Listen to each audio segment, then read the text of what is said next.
오늘 우리에게 주시는 하나님의 말씀은 고린도전서 2장 25절에서 40절 말씀입니다. 제가 읽겠습니다. 처녀에 대하여는 내가 주께 받은 계명이 없으되 주의 자비하심을 받아서 충성스러운 자가 된 내가 의견을 말하노니 내 생각에는 이것이 좋으니 곧 임박한 환난으로 말미암아 사람이 그냥 지내는 것이 좋으니라. 내가 아내에게 매였느냐 노이기를 구하지 말며 아내에게서 노였느냐 아내를 구하지 말라. 그러나 장가가도 죄짓는 것이 아니요 처녀가 시집가도 죄짓는 것이 아니로되 이런 이들은 육신에 고난이 있으리니 나는 너희를 아끼노라. 형제들아 내가 이 말을 하노니 그때가 단축하여진 고로 이후부터 안에 있는 자들은 없는 것 같이 하며 우는 자들은 울지 않는 자 같이 하며 기쁜 자들은 기쁘지 않은 자 같이 하며 매매하는 자들은 없는 자 같이 하며 세상 물건을 쓰는 자들은 다 쓰지 못하는 자 같이 하라. 이 세상의 외형은 지나감이니라. 너희가 염려 없기를 원하노라. 장가가지 않은 자는 주의 일을 염려하여 어찌하여야 주를 기쁘시게 할까 하되 장가간 자는 세상 일을 염려하여 어찌하여야 아내를 기쁘게 할까 하여 마음이 갈라지며 시집가지 않은 자와 처녀는 주의 일을 염려하여 몸과 영을 다 거룩하게 하려 하되 시집간 자는 세상 일을 염려하여 어찌하여야 남편을 기쁘게 할까 하느니라. 내가 이것을 말함은 너희의 유익을 위함이요 너희에게 올무를 놓으려 함이 아니니 오직 너희로 하여금 이치에 합당하게 하여 흐트러짐이 없이 주를 섬기게 하려 함이라. 그러므로 만일 누가 자기의 약혼녀에 대한 행동이 합당하지 못한 줄로 생각할 때에 그 약혼녀의 혼기도 지나고 그같이 할 필요가 있거든 원하는 대로 하라. 그것은 죄짓는 것이 아니니 그들로 결혼하게 하라. 그러나 그가 마음을 정하고 또 부득이한 일도 없고 자기 뜻대로 할 권리가 있어서 그 약혼녀를 그대로 두기로 하여도 잘하는 것이니라. 그러므로 결혼하는 자도 잘하는 거니와 결혼하지 아니하는 자는 더 잘하는 것이니라. 아내는 그 남편이 살아있는 동안에 매여 있다가 남편이 죽으면 자유로워 자기 뜻대로 시집갈 것이나 주 안에서만 할 것이니라. 그러나 내 뜻에는 그냥 지내는 것이 더욱 복이 있으리로다. 나도 또한 하나님의 영을 받은 줄로 생각하노라.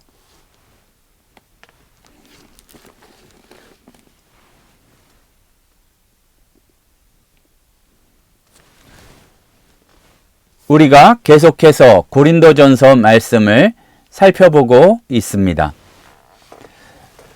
고린도전서 말씀은 물론 지금과 여러 문화적인 상황들이 다르고 또 거리가 굉장히 멀기 때문에 모든 것을 우리의 어떠한 구체적인 지침으로 다 받을 수는 없습니다. 하지만 분명한 것은 이 고린도 교회에게 말씀하신 사도 바울의 말씀이 우리의 신앙에 있어서도 참고하고 살펴볼 내용들이 많이 있다는 얘기입니다. 오늘은 특별히 또한 혼인에 관한 이야기들을 하고 있습니다. 그런데 이 부분에서 중요하게 생각해야 하는 것은 더 좋은 것이 있기는 있지만 그것이 너무 금욕적인 부분으로 가게 되면 그것이 거짓 연기와 외식하는 것으로 가게 되고 사실은 더 큰 죄를 범할 수도 있다는 것을 알고 오늘의 말씀을 살펴봐야 할 것이고 단지 혼인에 관한 문제나 이성이나 성적인 문제에 대해서도 거기에 제한된 어떤 주제에 관한 문제뿐만 아니라 그 가운데에서 하나님의 뜻을 따르고 또한 믿음의 길이란 무엇인지 거기에 대해서 생각해 볼 수 있는 계기가 되어야 할 것입니다. 우리는 믿음을 이야기할 때에 굳은 열심, 뜨거운 헌신, 그야말로 세게 나가는 것만 올바르다고 생각하는 경우가 많이 있습니다.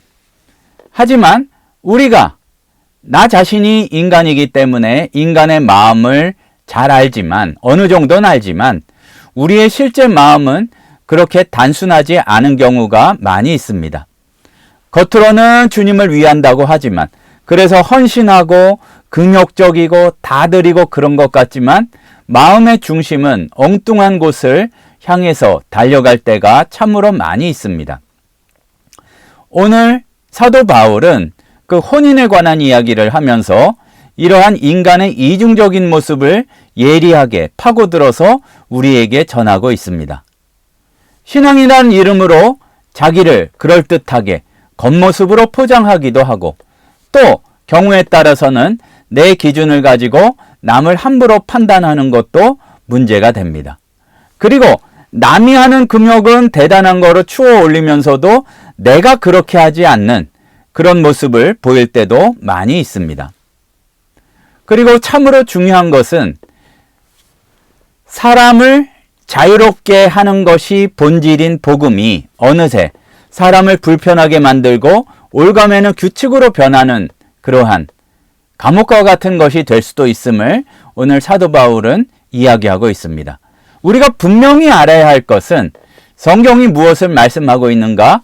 성경이 모든 부분을 상황과 전혀 상관없이 그냥 율법적인 것으로만 정죄하는 그러한 규칙이 아니라는 것을 우리는 알아야 할 것입니다. 당시 고린도 교회에는 사람마다 각자의 매뉴얼이 있었던 것 같습니다. 신앙생활이란 뭐고 하나님 앞에 헌신한다는 것은 무엇인지, 그러한 문제들이 결혼에 대해서도 이러쿵저러쿵 이야기들이 많았던 것 같고, 아마 그때에 나오기 시작했던 이야기가 결혼을 안 해야 주님께 헌신하는 것이다. 그러니까 그게 굉장히 좋은 면이 많이 있지만, 그러나 결혼을 한다고 죄 짓는 것이 아니다라는 사도 바울의 이야기가 오늘 말씀의 배경인 것 같습니다. 우리가 분명히 알아야 될 것은 오늘의 어떠한 지침이나 분위기는 지금의 우리하고는 좀 다른 특수한 상황 가운데에서 나온 것입니다. 이렇게 사도 바울이 고린도 교회를 비롯해서 여러 교회에 편지를 할 때에는 박해가 이미 시작되었고, 또 그리고 교회를 무너뜨리기 위해서 온갖 고난이 물밀듯이 다가오는 그 상황이었고, 지금의 우리와는 여러 가지가 조금 다릅니다. 우리가 그렇기 때문에 여기에서 지금의 미혼자들에게 또는 지금의 성도들에게 적용될 아주 구체적인 지침을 찾아내려고 한다면 실수의 가능성이 좀 많다는 것을 알아야 한다는 것이죠. 먼저 그리고 원리를 알아야 할 것은 나를 경건케 만들고 내가 결단하는 그 잣대를 다른 사람을 판단하는 그러한 기준으로 삼게 되면 갈등이 시작되는 경우가 많이 있습니다. 말씀을 함께 생각해보고 그것을 이야기하는 것이 아니라 내 방식만이 정답이라고 주장하는 순간 우리는 어느새 하나님만 앉으셔야 될 재판관의 자리를 이렇게 탈취하고 탐하는 것이 되는 것입니다. 오늘 말씀은 그러한 연장선상에서 굉장히 민감한 문제를 다루고 있습니다. 결혼, 비혼, 결혼하지 아니함, 또 그리고 그 선택을 둘러싼 경건해 보이는 말들에 관한 것입니다. 자기의 온전한 100%의 삶을, 가정을 가지지 않고 주님 앞에 헌신할 수 있다면 아름다운 일이죠. 하지만 진짜 그것이 우리가 겉모습으로만 남기 쉽고 또한 욕망을 이기지 못하고 거기에 눌리기 쉽고 더 큰 죄를 저지르기 쉽기 때문에 사도 바울도 반복해서 이야기하듯이 그것 자체가 어떤 법칙이나 규칙은 아니라는 얘기입니다. 복음은 우리를 살리는 복음입니다. 그리고 중요한 것은 우리가 남들 보기에 얼마나 거룩한 연기를 하느냐가 아니라 중요한 것은 자발적으로 이것이 중요합니다. 하나님을 향해 내 마음이 얼마나 기꺼이 열려 있는가, 이것이 핵심이라는 사실을 우리가 알아야 할 것입니다.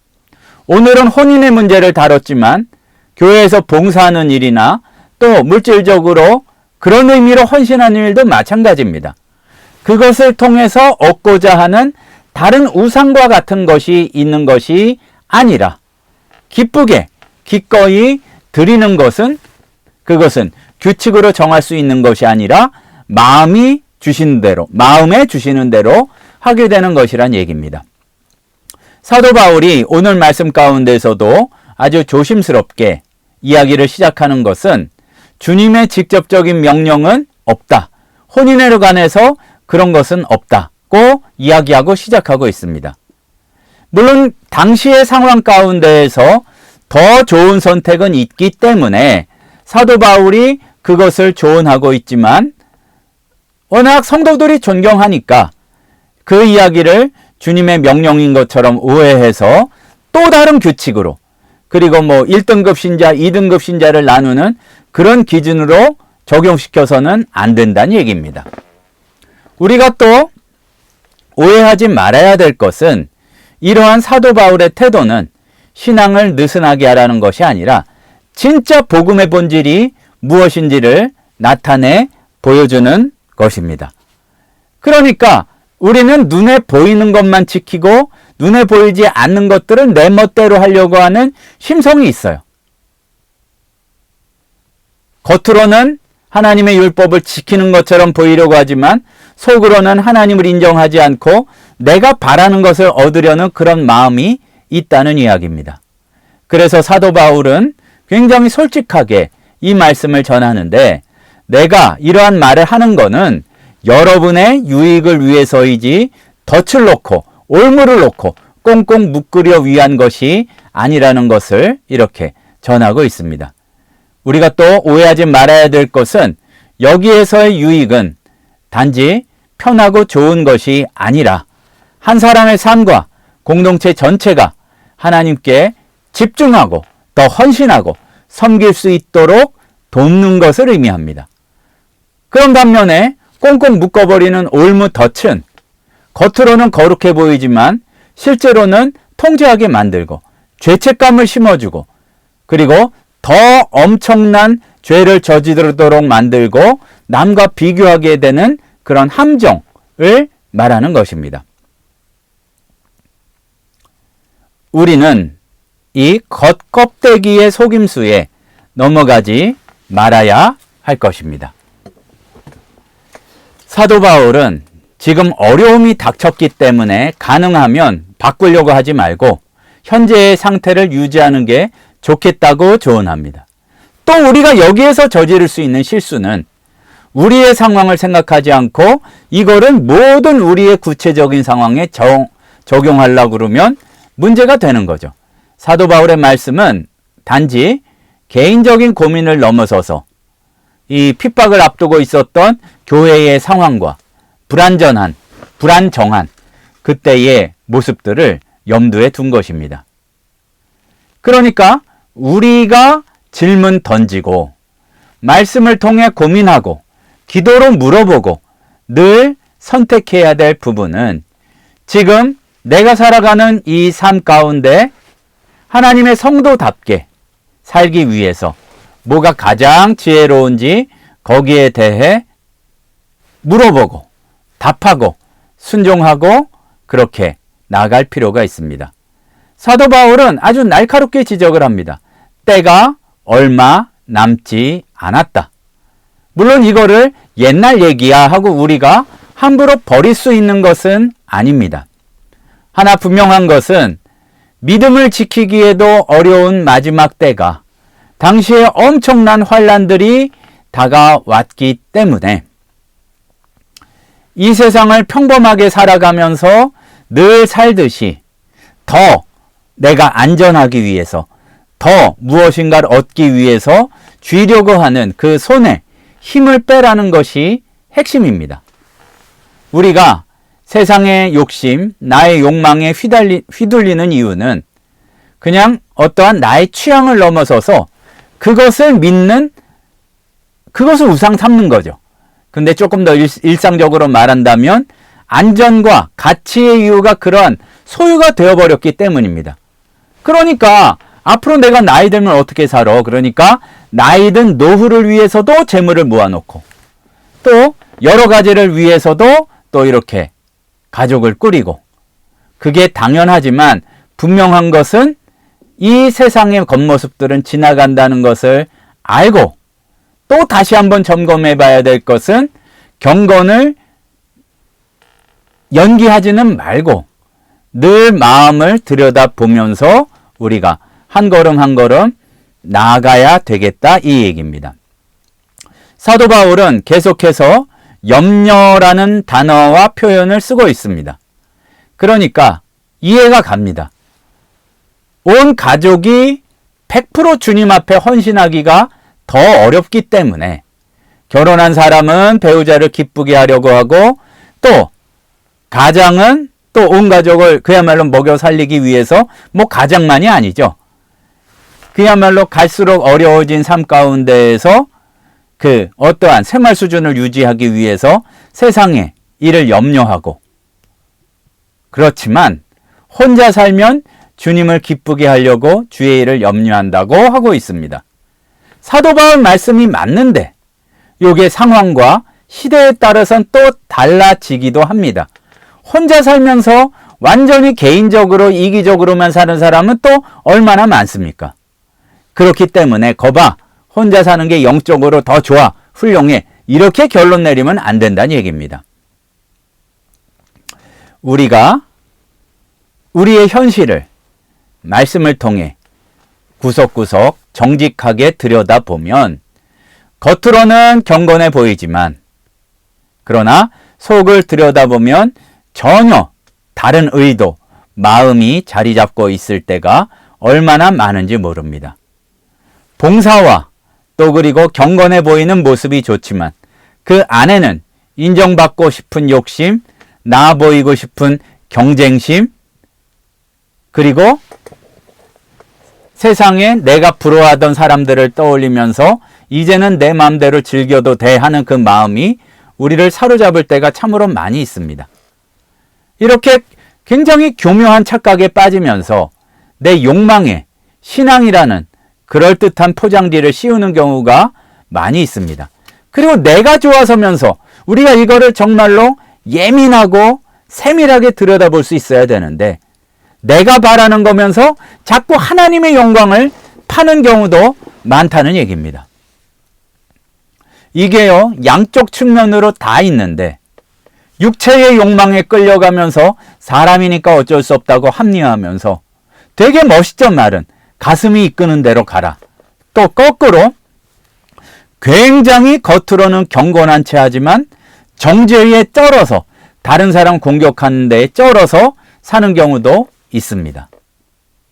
그러니까 우리는 늘 질문할 수 있어야 될 것입니다. 주님의 뜻이라고 말할 때에 정말로 그것이 내 뜻이 아니라 주님을 위한 것인지 살펴볼 수가 있어야 할 것입니다. 사도 바울은 결혼을 깎아내리지 않았습니다. 결혼이 죄가 아니라고 분명히 이야기하고 있습니다. 또 독신이 엄청난 경건인 것으로 신비화하지도 않습니다. 혼자 산다고 저절로 거룩해지는 게 아니기 때문에 그렇겠죠. 그러니까 핵심은 오늘 본문만을 보더라도 결혼했는가 안 했는가가 아니라 주님께 어떻게 연결되어지는가가 중심이요 핵심입니다. 내 기준을 절대화하면 내가 심판주가 되는 겁니다. 그런데 그렇게 인간이 심판자의 자리에 앉게 되었을 때 나에게 유리하게 내가 경건한 것처럼 판단하려는 습성이 있다는 것을 알아야 됩니다. 그러니까 사도 바울이 말한 유익이 무엇인지를 우리는 깨닫고 또 그것을 추구하고 우리의 지혜를 위해서 성령의 도우심을 구해야 되는데, 유익이라는 것은 주님을 섬기는데 집중하도록 돕는 것, 때로는 함께하는 것이 더 집중할 수 있습니다. 때로는 다른 복잡한 것들을 정리하고 단순하게 혼자 있는 것이 집중하고 경건한 것이 될 수가 있습니다. 하지만 분명한 것은 이것은 억지로 하면 안 된다는 얘기입니다. 어떤 사람에게는 결혼이 유익하고 가정이 훈련장이 되고 동역자들이 되어서 사랑을 배우고 헌신을 배우게 하는 경우도 있지만, 또 어떤 사람에게는 그야말로 24시간 더 자유롭고 주님을 섬기기 위해서 비혼이 더 좋을 수도 있다는 얘기입니다. 우리의 믿음 생활에서 가장 무서운 것은 강요된 경건입니다. 그리고 위선적인 믿음입니다. 경건하지 않으면서 경건한 채 연기하는 것이 가장 위험합니다. 사랑하는 성도 여러분, 결혼의 여부에 대한 할 건가 말 건가에 대한 정답을 찾으려고 하는 것이 아니라, 그런 건 주지도 않고 더 근본적인 질문을 우리에게 던져야 하는데, 정말로 나는 복음을 살고 있는가? 마음껏 행하는데 그것이 주님의 뜻이 되도록 지향하고 살고 있는가? 아니면 내 스타일을 그것이 율법이요 구원의 조건인 줄 알고 다른 사람을 정죄하는 삶을 살고 있는가? 그것을 살펴보아야 할 것입니다. 이 시간 우리의 마음을 점검해 보고 다른 사람을 정죄하는 데서 벗어나 나를 돌아보고 주의 뜻을 위해서 유익한 것을 택해 나가는 2026년 우리의 남은 삶이 되기를 간절히 소원합니다. 기도하시겠습니다. 사랑의 하나님 아버지, 내 뜻이 주님이 원하시는 뜻인 것처럼 착각하지 않도록 도와주시고, 주님의 뜻이 내 뜻이 되도록 그렇게 살아나가는 저희들 되도록 역사하여 주시옵소서.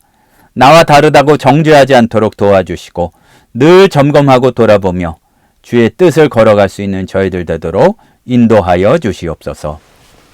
지금은 우리 주 예수 그리스도의 은혜와 하나님 아버지의 크신 사랑하심과 성령님의 충만히 인도하시는 은혜의 역사가 무엇을 하든지 주님의 영광을 위해서, 어떤 것을 하든지 하나님 나라의 유익을 위해서 살아가기를 소원하는 신우 회원들, 성도들 머리 위에 이제부터 영원토록 함께 있을지어다. 아멘.